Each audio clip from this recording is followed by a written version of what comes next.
जय जगन्नाथ बंधुगण शुभ सकाळ आज गोटे फ्रेश करेन्ट अफेयर क्लास को आपण मानक स्वागत। तो चलतु आरंभ करवा आज फास्ट क्लास को।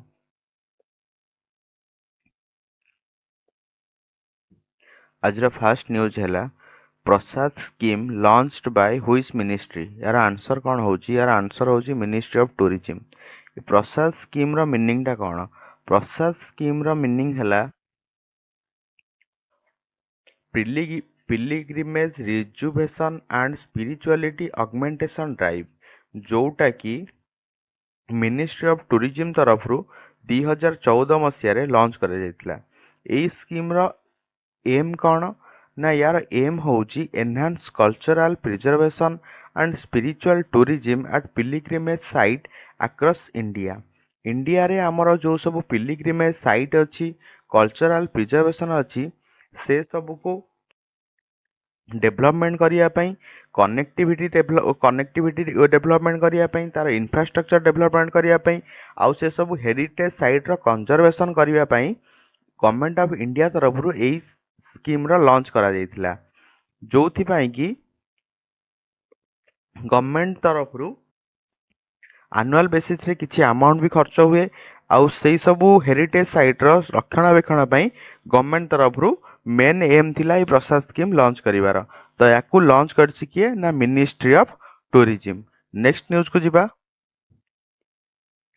नेक्स्ट न्यूज है फोर्ट विलियम इन कोलकाता नेम्ड आज। फोर्ट विलियम जो अच्छी कोलकाता रे ताको एबे रिनेम करा जायछि। तो रिनेम करा गला पर ता ना कोन दिया जायछि? ता ना दिया जायछि एबे विजय दुर्ग। आमर ईस्ट इंडिया कमांड रो ईस्टर्न आर्मी कमांड रो जो हेडक्वार्टर थिला कोन ना? कोलकाता रे जोटा थिला फोर्ट विलियम, सेटा को एबे रिनेम करा जायछि विजय दुर्ग भाबरे हैला। तो यहाँ इंग्रेज मान शासन काल में यहीटा को फोर्ट विलियम नाम नामित कर। तो आम इंडिया गवर्नमेंट तार ना चेंज करके विजय दुर्ग भाव में नामित कर। नेक्स्ट न्यूज को जिबा। यार नेक्स्ट न्यूज होची north India first 1 megawatt green hydrogen plant has been launched in which state. यार आंसर होची कौन ना? यार आंसर होची हिमाचल प्रदेश।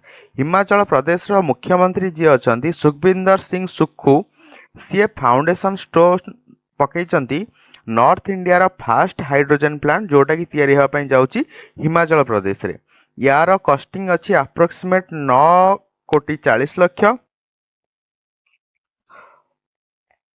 तो यहाँ Himachal Pradesh power corporation limited आउ ऑयल इंडिया लिमिटेड मिसिकी ए प्लांटा तैयारी करछंती। तो याकू गोटे वर्ष भितर कंप्लीट करिया पई गवर्नमेंट ऑफ महाराष्ट्र गवर्नमेंट तरफ लक्ष्य रखा जायछि।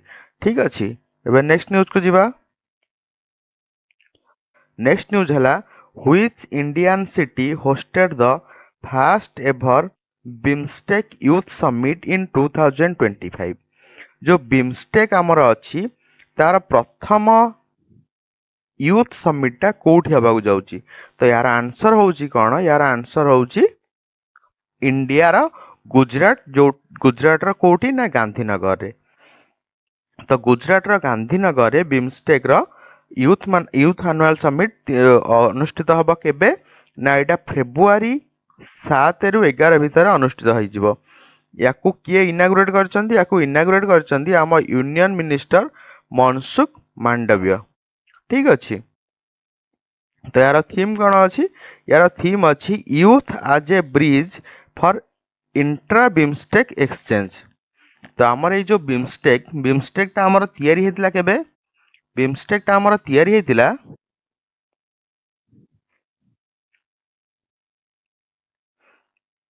गोटे सेकंड रहंतु।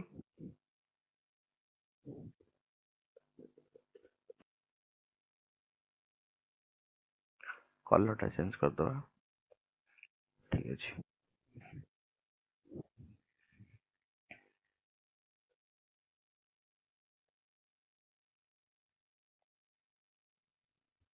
हाँ, बिमस्टेक आमर तैयारी हेतिला केबे ना? 1993 रे बिमस्टेक तैयारी हेतिला।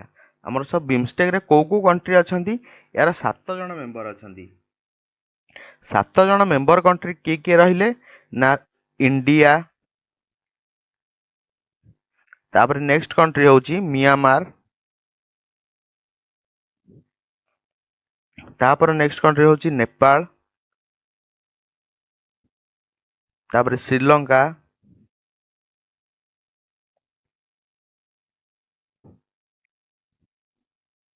तापर हमरा आसला भूटान, तापर बांग्लादेश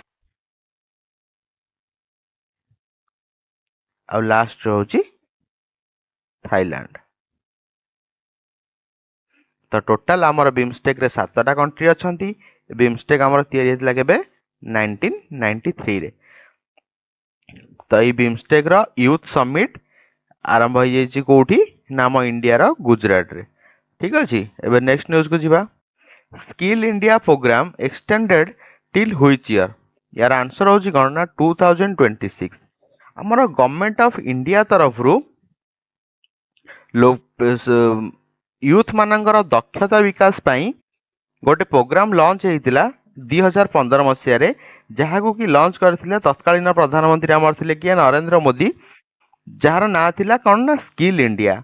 तो यही स्किल इंडिया रो जो ड्यूरेशन थिला सेटा को आउ गोटे वर्ष पे एक्सटेंड कर दिया जाइए जोटा कि 2026 जाए।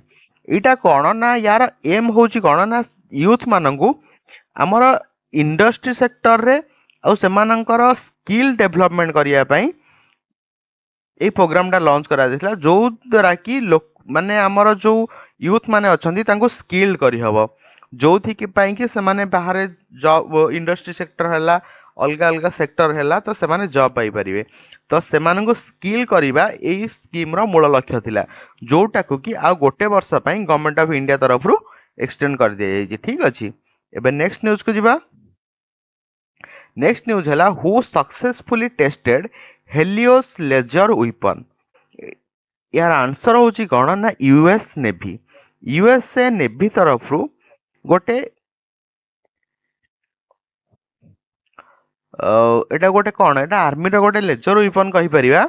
तो याकू सक्सेसफुली टेस्ट करा जायछि जहार ना अछि कौन ना Helios.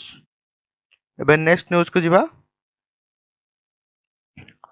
After how many years BJP form government in Delhi?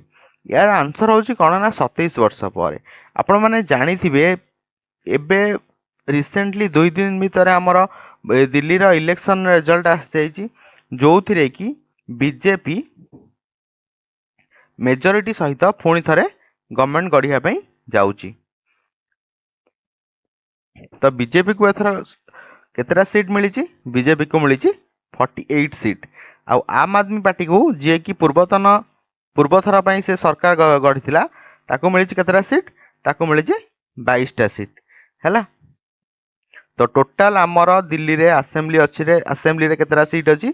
70टा seat अछि जोथि पई कि मेजॉरिटी दरकार केते ना 35। तो बीजेपी 48टा सीट सहित फुल मेजॉरिटी रे गवर्नमेंट गठन करिया को जाउची जोटा कि 27 वर्ष पर बीजेपी गवर्नमेंट गठन करिया पई जाउची। तो आमर दिल्ली रो पूर्वतन माने या पूर्वरु जे आमर मुख्यमंत्री थिले किए थिले ना तांको ना होची अतिशी मार्लेना हैला। अतिशी मार्लेना। नेक्स्ट न्यूज को जिबा।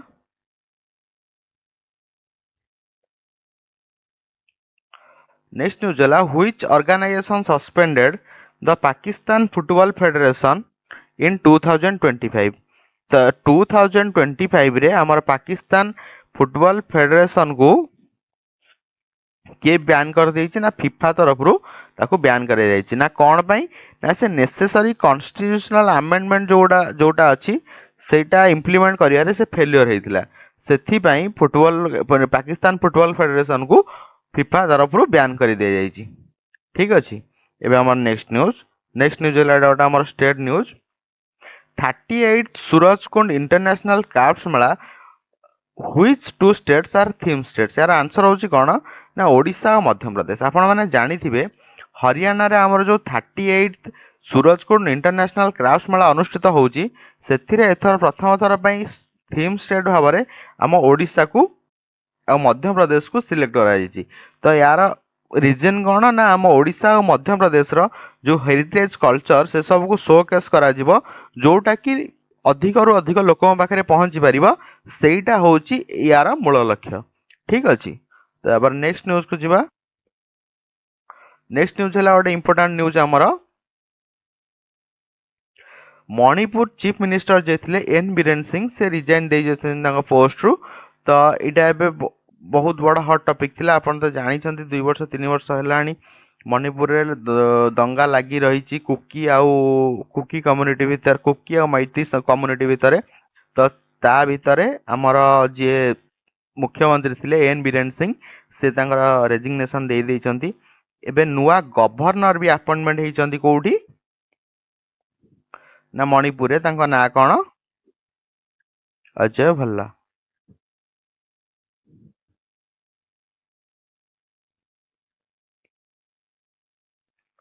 ଠିକ ଅଛି,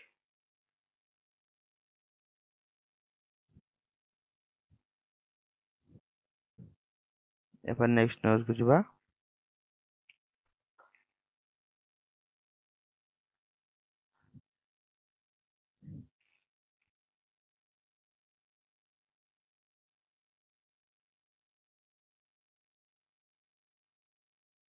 ନେକ୍ସଟ ନ୍ୟୁଜ ହେଲା ଲାଷ୍ଟ ନ୍ୟୁଜ। ଏଇଟା ଆମର 10 ଫେବୃଆରୀକୁ ୱାର୍ଲଡ ପଲସେସ୍ ଡେ ହିସାବରେ ସେଲିବ୍ରେଟ କରାଯାଏ। ଠିକ ଅଛି, ତ ଆଜି ପାଇଁ ଆମ କ୍ଲାସ୍ ଏତିକି ରହିଲା। ତ ଆମ କ୍ଲାସ୍ଟି ଆପଣମାନଙ୍କୁ ଭଲ ଲାଗିଥିଲେ ଆମ ଚ୍ୟାନେଲକୁ ଲାଇକ୍ ସେୟାର ସବସ୍କ୍ରାଇବ କରିଦିଅନ୍ତୁ। ଆମେ ରେଗୁଲାର ବେସିସ୍ରେ କରେଣ୍ଟ ଆଫେୟାର କ୍ଲାସ୍ ଏମିତି ଦେଇ ଚାଲିବୁ। ଆଉ ଏବେ ଓଡ଼ିଶା କରେଣ୍ଟ ଆଫେୟାରକୁ ନେଇକି ବହୁତ ଜଲ୍ଦି ଗୋଟେ କ୍ଲାସ୍ ଆମର ଡେଡିକେଟେଡଲି ଆସିବାକୁ ଯାଉଛି। ତ ଆମ ଚ୍ୟାନେଲ ସହିତ ଯୋଡ଼ି ହେଇକି ରୁହନ୍ତୁ। ଜୟ ଜଗନ୍ନାଥ, ଧନ୍ୟବାଦ।